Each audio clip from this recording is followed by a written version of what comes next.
Friends, welcome to my channel. இன்றைக்கி இது என்ன விளாகுன்னு பார்த்தீங்கன்னா, ஊருக்கு போயிட்டு மறாத நாள் காலையிலே எடுத்தது. செவ்வாய்க்கிழமை காலையிலே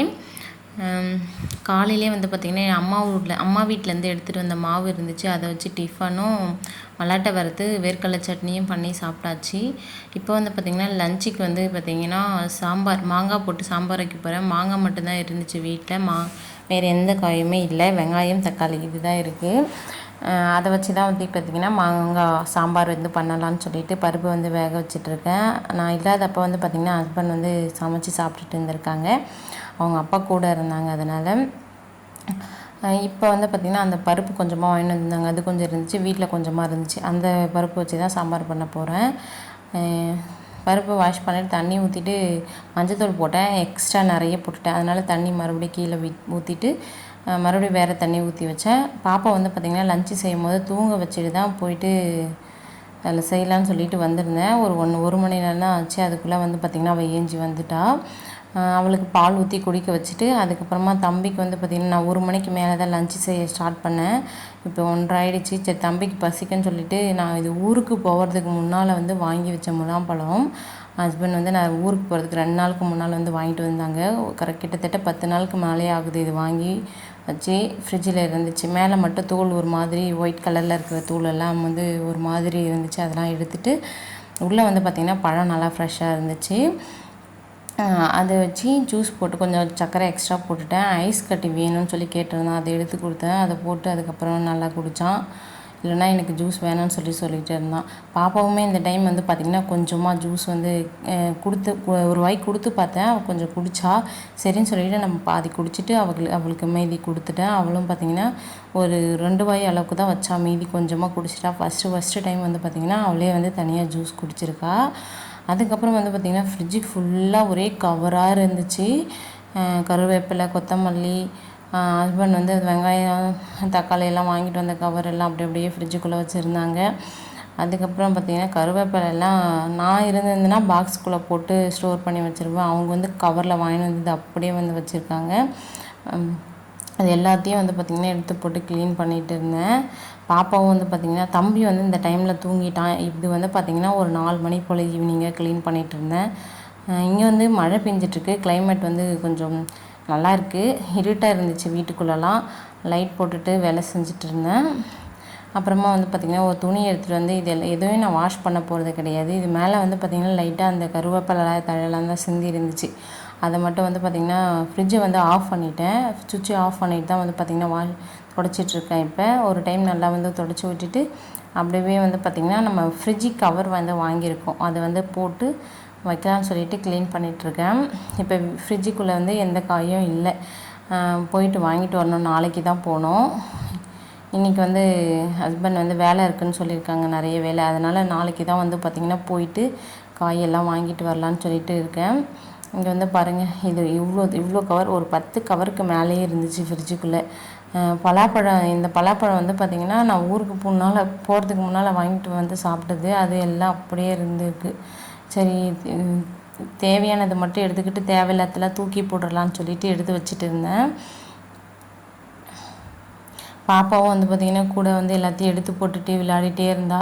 அவளை பார்க்குறதுக்குள்ளே எனக்கு ஒரு வழியாயிட்டேன்.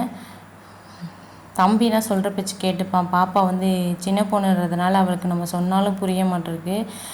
மிரட்டினா அழுதுட்டு அப்படியே திரும்ப விளையாடுவாள். அந்த மாதிரி தான் பண்ணிகிட்ருப்பா.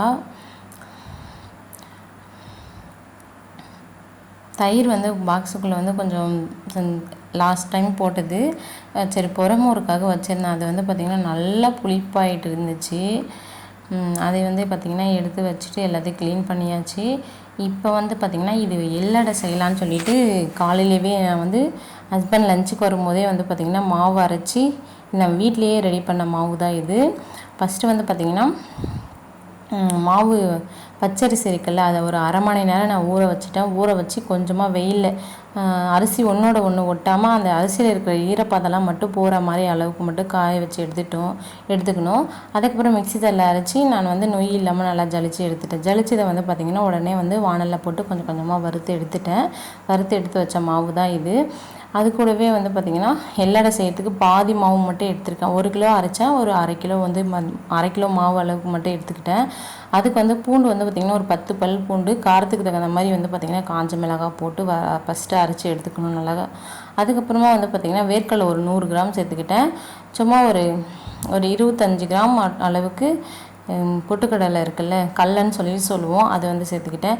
கூடவே தேவையான அளவுக்கு உப்பு, அப்புறமா வந்து பார்த்திங்கன்னா பெருங்காயத்தூள் இருக்குல்ல, அதையும் சேர்த்து நல்லா கையால் வந்து பார்த்திங்கன்னா ஒரு டைம் மிக்ஸ் பண்ணி விட்டுக்கிட்டேன்.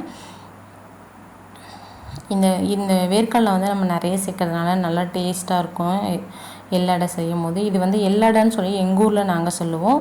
ஆனால் நிறைய பேருக்கு வந்து தட்டை அப்படின்னு சொன்னால் தான் தெரியும். அதுதான் வந்து பார்த்திங்கன்னா செஞ்சிட்ருக்கேன். இது வந்து ஒரு சப்பாத்தி மாவு நம்ம பிசையோம்ல, அந்த அளவுக்கு வந்து பார்த்திங்கன்னா தண்ணி வந்து சேர்த்து நான் வந்து மிக்ஸ் பண்ணி எடுத்துக்கிறேன். இங்கே பாருங்கள், நான் வந்து இதை வந்து நல்லா பிசைஞ்சு வச்சு ஒரு அரை மணி நேரம் ஆகிடுச்சி. நம்ம செஞ்ச உடனே வந்து பார்த்திங்கன்னா செய்யலாம். இதில் வந்து கலருக்கு வந்து பார்த்திங்கன்னா கலர் தேவைன்னா மஞ்சத்தூள் வந்து சேர்த்துக்குங்க.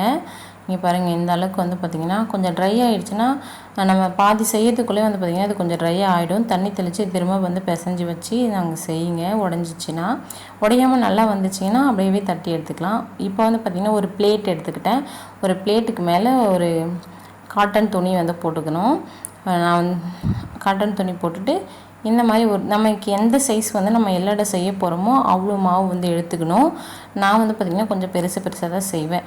நம்மளுடைய கட்டை விரல் இருக்குல்ல, அதை வச்சு நான் வந்து நல்லா அமுத்தி எடுத்துப்பேன். இங்கே பாருங்கள், நல்லா மொத்தமாக போட்டிங்கனாலும் வேகாது உள்ள, நல்லா மெலிசாக இருக்கணும். அந்த அளவுக்கு வந்து பார்த்திங்கன்னா தட்டி எடுத்துக்கோங்க. உங்களால் எந்த அளவுக்கு தட்ட முடியுமோ அந்த அளவுக்கு நல்லா அமைக்கி வச்சு, நான் வந்து கையாலே தான் கட்டை விரல் இருக்குல்ல, அதை வச்சு தான் ப்ரெஷ் பண்ணுவேன். அழகாக வந்து பார்த்திங்கன்னா இந்த மாதிரி அழுத்தும் போது வந்து பார்த்திங்கன்னா அந்த மேடு பள்ளம் இருக்கிறதுலாம் நல்லா தெரியும். அதனால் வந்து பார்த்திங்கன்னா நான் இந்த மாதிரி பண்ணுவேன். அதுவும் இல்லாமல் நம்ம 2-3 விரல் வச்சு பண்ணும்போது அந்த விரலோட ஷேப்லாம் அதில் வந்துடும். அதனால் வந்து பார்த்திங்கன்னா அப்படியே ஒரு விரல் மட்டும் வச்சு அமைக்கி எடுத்துருவேன். இந்த மாதிரி நான் எல்லாத்தையும் வந்து ஏற்கனவே வந்து தட்டி வச்சுருக்கேன். அதை வந்து காமிக்கிறேன் பாருங்கள். நம்ம வந்து பிளேட்டுக்கு வந்து தட்டி வைக்கும்போது இது பிளேட்டில் வந்து எண்ணெய் தடவிடணும், இல்லைனா வந்து பார்த்திங்கன்னா ஒட்டிக்கும். அதுவும் செஞ்ச உடனே வந்து போட்டுடணும். நான் வந்து செஞ்ச உடனே தான் போடுவேன். இந்த வீடியோவுக்கு காமிக்கிறதுக்காக தான் தட்டில் வந்து பார்த்திங்கன்னா தட்டி வச்சுருந்தேன். இந்த மாதிரி போடும்போது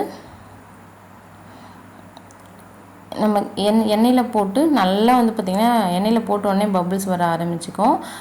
கொஞ்சமாக வெந்த உடனே மேலே வந்து நல்லா மிதங்கும். பூரி வந்து மேலே வரும்ல, அந்த மாதிரி வந்து பார்த்திங்கன்னா மேலே வந்து மிதங்கிடும். நம்ம அப்புறம் திருப்பி விட்டுக்கிட்டே இருக்கணும். நல்லா வெந்துடுச்சு அப்படின்னு நம்மளுக்கு எப்படி தெரியும்னா, இங்கே பாருங்கள், போட்ட உடனே எவ்வளோ பபிள்ஸ் வந்துடுச்சு. இப்போ வந்து பார்த்திங்கன்னா பபிள்ஸு சுத்தமாக வந்து அடங்கிடுச்சு. இது வந்து லைட்டாக மட்டும் இருக்குது. இப்போ வந்து பார்த்திங்கன்னா நல்லா கருகவும் விட்டுறக்கூடாது. மீடியமான ஃப்ளேம்லேயே வச்சு நல்லா வந்து வேக வச்சு எடுத்துக்கணும். ஒரு சில டைமில் நடுவில் வந்து வேகாமல் இருக்கும். நம்ம தட்டுறதை பொறுத்து தான் இருக்குது. நம்ம வந்து ஈவனாக எல்லாத்தையும் வந்து தட்டி எடுத்தோன்னா கரெக்டாக வந்துடும். மேடு பள்ளமாக வந்து தட்டி எடுத்தால் கொஞ்சமாக ஒரு டிஃப்ரெண்ட் வந்து வரும். ஃபஸ்ட் டைம் செய்கிறவங்களுக்காக இருந்தால் கொஞ்சம் கஷ்டமாக தான் இருக்கும். நான் வந்து பார்த்திங்கன்னா நிறைய டைம் இந்த எள்ளடை வந்து செஞ்சுருக்கேன். செம டேஸ்ட்டாகவும் இருக்கும். தம்பிக்கெலாம் இது ரொம்ப பிடிக்கும். அதனால தான் வந்து பார்த்திங்கன்னா இப்போ லீவ் டைம் வீட்டில் இருக்கான்ல, அதுக்காக செஞ்சு கொடுக்கலான்னு சொல்லி செஞ்சுட்டு இருந்தேன். நம்ம என்ன தான் கடையில் ஸ்நாக்ஸ் வாங்கி கொடுத்தாலும் அதெல்லாம் வந்து பார்த்திங்கன்னா சாப்பிட்ட மாதிரி இருக்காது. சாப்பிட்ற போது மட்டும்தான் கொஞ்சம் அந்த வெறுப்பு அடங்கும். அதுக்கப்புறம் வந்து பார்த்திங்கன்னா மறுபடியும் ஏதாவது சாப்பிட்ணும் போல தான் தோணிகிட்டே இருக்கும். அதனால் வந்து பார்த்திங்கன்னா செஞ்சுருந்தேன். இன்றைக்கி வந்து மாவாரிக்கு போயிருந்தேன். அப்போ வந்து 3 டால் வாங்கிட்டு வந்திருந்தேன். அது வந்து தம்பி சாப்பிட்டுட்ருக்கான். நான் வந்து எல்லாத்தையும் செஞ்சு முடிச்சிட்டேன். ஒரு 20 எள்ளடை வந்திருக்கும் எனக்கு. குட்டியாக செஞ்சுருந்தேன். ஒரு 50 கிட்ட கூட நான் செஞ்சுருக்கலாம். ஆனால் நான் பெருசாக போட்டுட்டேன். பாப்பா வந்து அழுதுகிட்டே இருப்பா நான் செய்யும் போது. சரி, பாப்பாவும் தம்பி இப்போ தான் தூங்கி எழுந்திருக்கான். அதனால் வந்து பார்த்திங்கன்னா பாப்பா அவங்க கூட போய் உட்காந்துட்ருக்கா. அதுக்கப்புறம் நம்ம ஃப்ரிட்ஜுக்காக வாங்கின கவர் வந்து பார்த்திங்கன்னா நான் போட்டுட்டேன். இன்றைக்கி ஃப்ரிட்ஜு க்ளீன் பண்ணல, அதனால் சரி போட்டுடலாம் இன்றைக்கின்னு சொல்லிவிட்டு போட்டாச்சு. கொஞ்சம் நம்ம ஃப்ரிட்ஜுக்கு மேலே இருக்கிற கவர் வந்து கொஞ்சம் பெருசாக தான் இருக்குது. இந்த இந்த ஹேண்டு பிடிக்கிற இடத்தையும் வந்து பார்த்திங்கன்னா கொஞ்சம் லூஸாக தான் இருக்குது. உள்ளெல்லாம் வந்து பார்த்திங்கன்னா கரெக்டாக இருக்குது. நம்மளுக்கு வந்து ரெண்டு இது தான் இருக்கும் ஸ்டாண்டு. கீழே வந்து பார்த்திங்கன்னா அந்த வெஜிடபிள் ஸ்டோர் பண்ணுற பாக்ஸ் மேலே ஒன்று வச்சுட்டேன். இன்றைக்கி வந்து மாவு அரைச்சிட்டு வந்தேன்னா அந்த மாவு வந்து கொஞ்சம் ஒரு பாக்ஸில் ஊற்றி வச்சுட்டேன். அதுக்கப்புறம் பால் இருக்குது. பால் வந்து இப்போ வந்து நைட்டு 9 மணி ஆகிடுச்சி. பாப்பா வந்து தூங்கிட்டா. அதனால் பால் எடுத்து ஃப்ரிட்ஜில் வச்சுட்டேன். காலையில் எடுத்து அப்படியே சூடு பண்ணலான்ட்டு வேறு ஒரு பாத்திரத்தில் நம்ம ஊற்றி வச்சாலும் திரும்பவும் அதே பாத்திரத்தில் இன்னொரு பாத்திரத்தில் தான் வந்து ஊற்றி சூடு பண்ணுற மாதிரி. இந்த வீடியோ இதோட முடியுது. நெக்ஸ்ட் வீடியோவில் பார்க்கலாம். Bye friends.